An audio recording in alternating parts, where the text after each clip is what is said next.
Hello. I'm currently in JFK Airport in New York.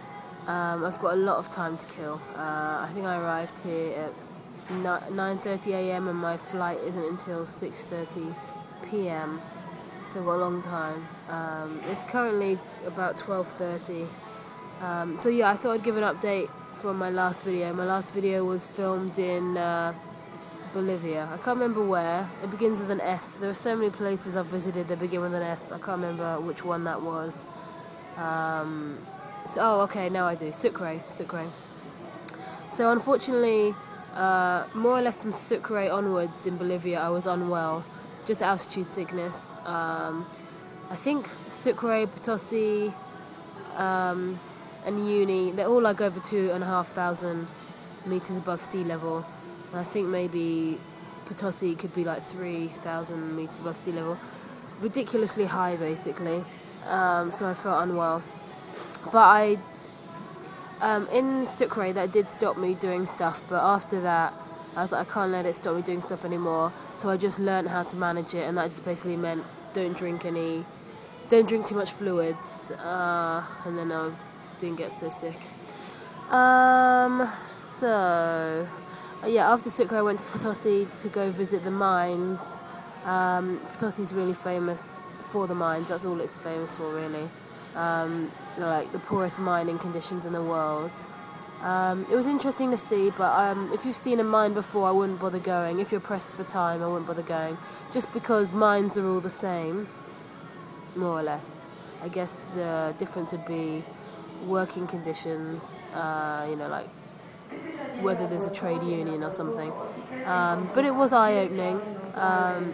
They warned us before we went in the mine. They said there may be carts with minerals going through the mine. We'll yell out carts and please stand to the side. I was like, okay.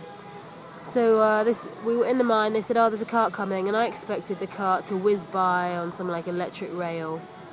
And the cart came along and it was being pushed by humans. I was like, wow. Because I expected it to be electric. So that was one of many signs of how crappy the mine it was. After Potosi, I went to Uni. That was probably one of the dodgiest bus rides ever. Not because of road conditions. I couldn't see the road conditions. I couldn't see if we were on the edge of a cliff or not. It was a night ride. But just because how much stuff was on the bus. So completely chock-a-block underneath in the lockers. And then they put bags on the top of the bus. And then people put bags by their feet and above their heads. And then people even put bags in the aisles. I couldn't believe it. So we rocked up in Uni at 5 a.m. And I didn't want to get off the bus because it was still dark. And I wanted to sleep a bit longer. So I stayed on the bus until they took everything off, which was 6 a.m. It took an hour to take everything off the bus. That's how much stuff there was on a bus. It was the second most scariest bus ride I've had. Just because I thought, the bus is extremely heavy right now. If there was a fall, we would completely plummet, and it would just be really cramped if we did crash. It was cramped anyway, whilst we were moving. So there's that. Also, interestingly, for the first time ever, the bus said, right, toilet break. So everyone jumped off the bus, and I was looking around, like, where's the toilet? Literally, it was just the side of a road. Haven't had that happen to me before. I don't mind peeing anywhere now. But I thought that was quite funny. Uni, thanks for the tips. When I got off the bus at 6 a.m, I had some breakfast, and then I went straight to the agencies I wanted to talk to. There was 3 I wanted to speak to. Red Planet were the most recommended.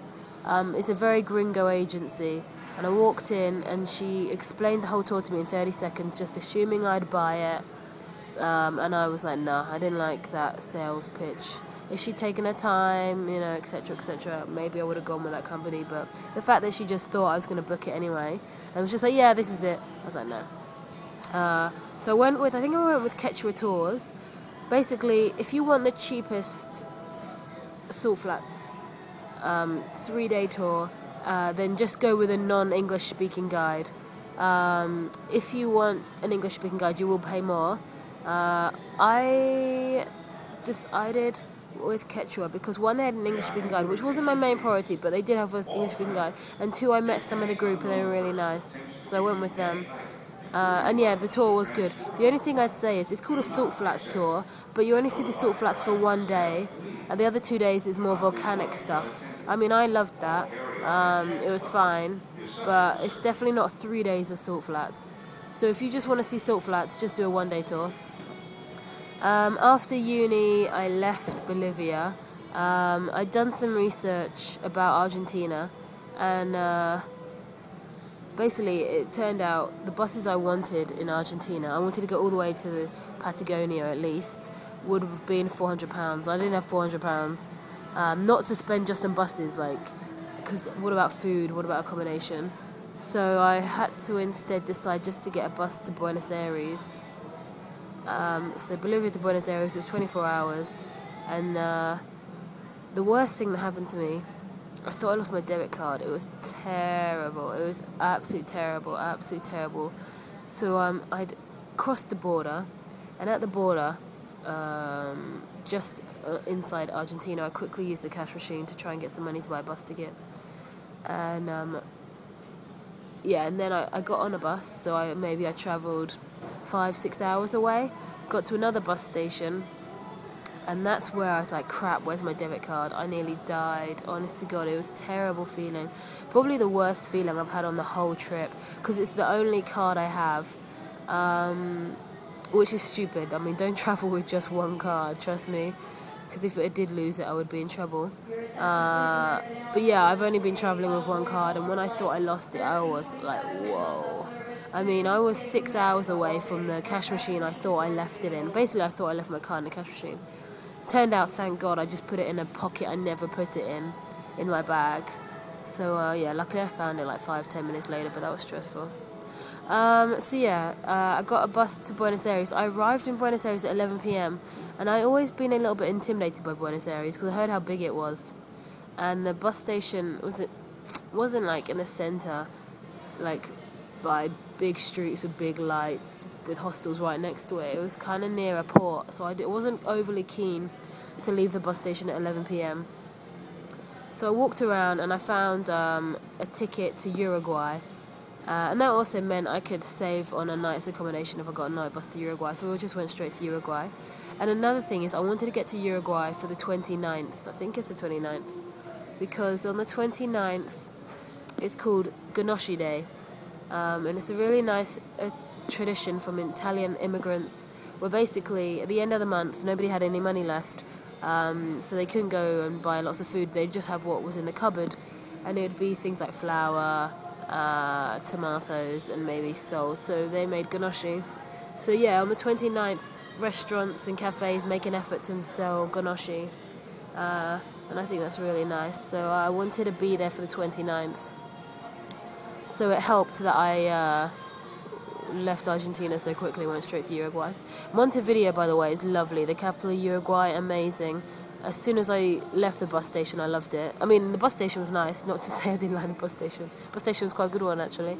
But no, it was lovely. It was like a small, friendly, less rude New York. It was a less rude New York, less dirty New York. It's just like New York, though. It has blocks, it has quite high buildings. One thing, talking about things being like each other, Argentina, whilst I was driving through it, I got the vibe of America, like North America. Everything was huge. The field, because a lot of the trip was agricultural fields, so I was going across country. And you'd see huge farms, huge industrial factories, and I didn't really like that vibe. I don't like non-walkable cities or urban areas. And I just got that impression that Argentina was very similar to North America in land use, I guess, or the way they design things, so I didn't really like that. But anyway, that was literally just one bus ride. I can't really judge Argentina on that, but I do like to try and see slightly less Americanized places. But anyway, having said that, I did like Uruguay, even though it reminded me of New York. I loved it. I could live there. I did walk around thinking, oh, I could work here for a year or something. It was very nice. I think I might stop there and do another video for the second part. Ciao.